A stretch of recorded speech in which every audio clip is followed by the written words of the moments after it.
So it's currently 4:46 in the morning. 4:46 na naman.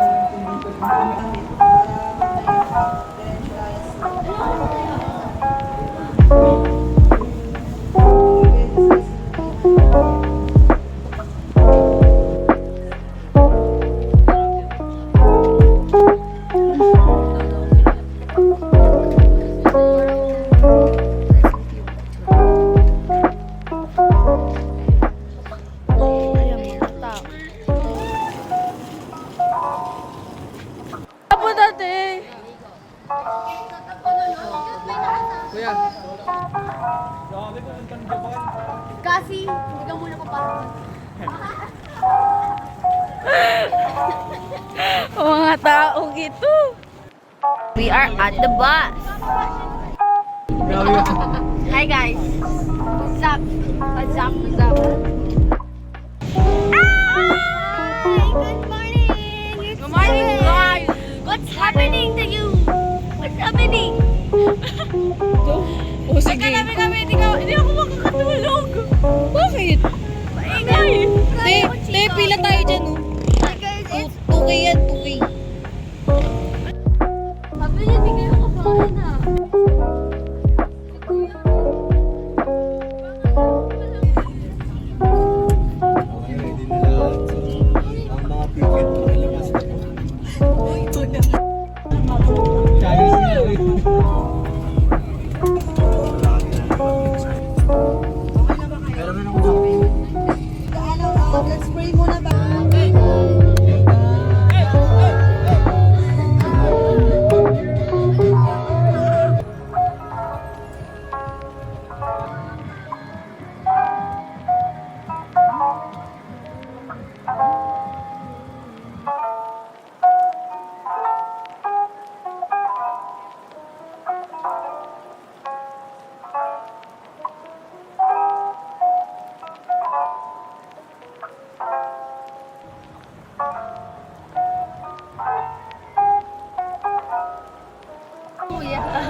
gagawin mo, pwede kang sumalungat. Kasi marami sa atin dito sumasabay lang sa uso, pero hindi nyo alam na mali na ang ginagawa ninyo. Kung sabihin sa inyo, ako, isang verse lang mula sa salita ng Panginoon, okay lang ba yun? Jeremiah chapter 29:11, pwede ba natin tingnan at basahin ng sabay-sabay lahat ng marunong magbasa, basahin natin. Ready? Go! Mga planong hindi nyo ikasasama, kundi para sa inyong ikabubuti. Ito ay mga plano magdudulot sa inyo na kinabukasan puno-puno ng pag-asa. Bawat isa sa atin, may plano at alam ni Lord ang mga plano niya sa buhay natin. Kung sakaling hindi mo pa naintindihan ng lubos, ito ibig sabihin niyan. Ang buhay mo mahalaga sa Panginoon, kaya niya nilagyan ng plano. Ibig sabihin, yung buhay mo may halaga at mahal na mahal ka niya. Kaya kabataan, huwag mo isusuko buhay mo dahil kung sakaling walang naniniwala sa iyo, ang Diyos naniniwala sa kakayahan mo at sa halaga ng buhay mo.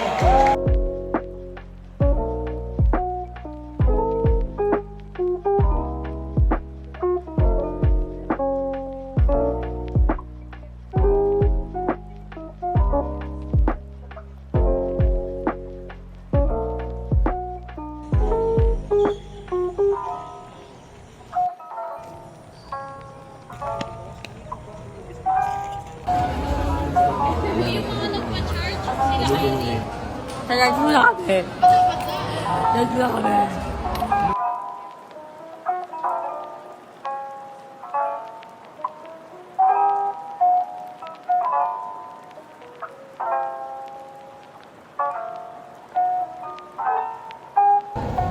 Di ba mo ako?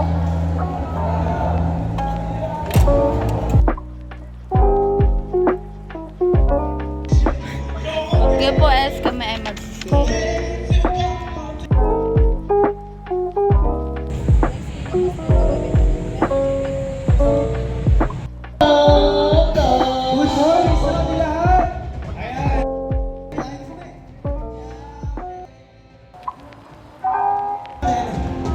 Lagyan natin ang challenge, 1,000 points, okay? So, handa ba kayo? Pag pinuntahan namin kayo, kasi simulan natin dito sa team ako. Okay, lahat tayo.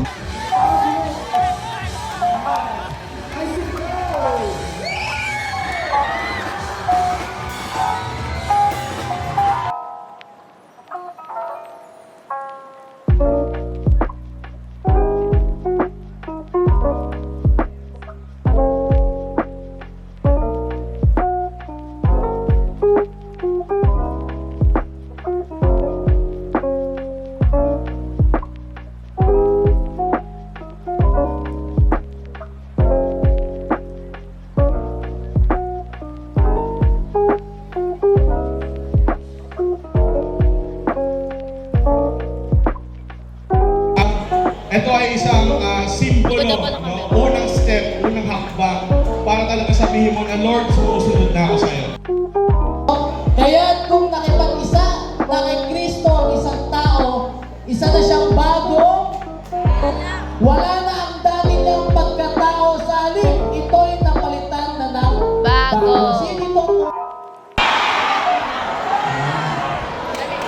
Pero mga kabataan, lalo na yung mga babae, tingin kayo sa akin, mga babae. Naniniwala pa rin ako, may mga babaeng may respeto pa rin sa kanilang sarili. Karamihan sa mga lalaki ngayon, katawan lang ang habol sa babae! Kaya mga babae, kapag katawan lang habol sa'yo, red flag yan, iwagay-wag mo! Pero marami pa rin ang mga lalaki ngayon na mayroong respeto sa mga babae. Pero ito ang reminders ko, lahat ng LGBTQ, tingin kayo sa akin. Tingin kayo sa akin. Guys, reminders lang. Kung hindi nyo kayang baguhin yung buhay nyo, kung hindi nyo kayang maging, alam nyo yun, yung tumulong sa magulang nyo, magiging salot lang kayo sa likod. Tandaan yan. Tandaan yan.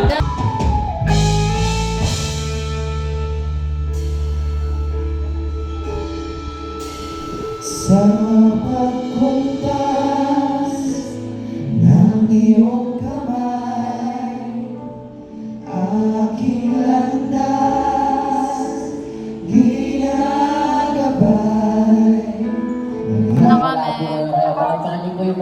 namin ninyo. Ayan.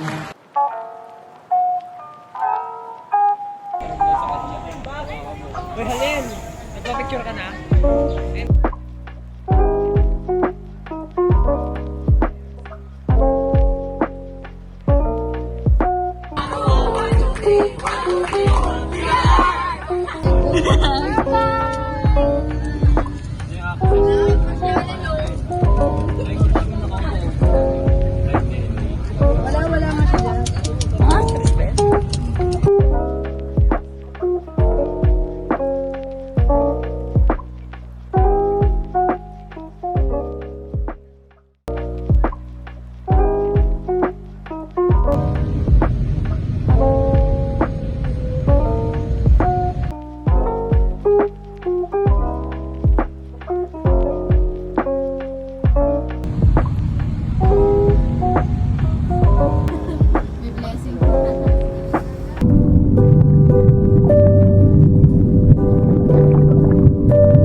Hi, we are on the way home. Ay, hindi.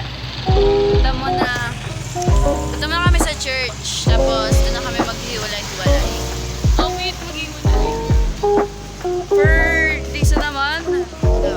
Wednesday, Thursday, Friday. Tapos magkikita-kita ulit ng Sabado. Na nakapag-video habang nasa bus kasi lobat ako tapos tulog din kasi for the pagod ay for the usok.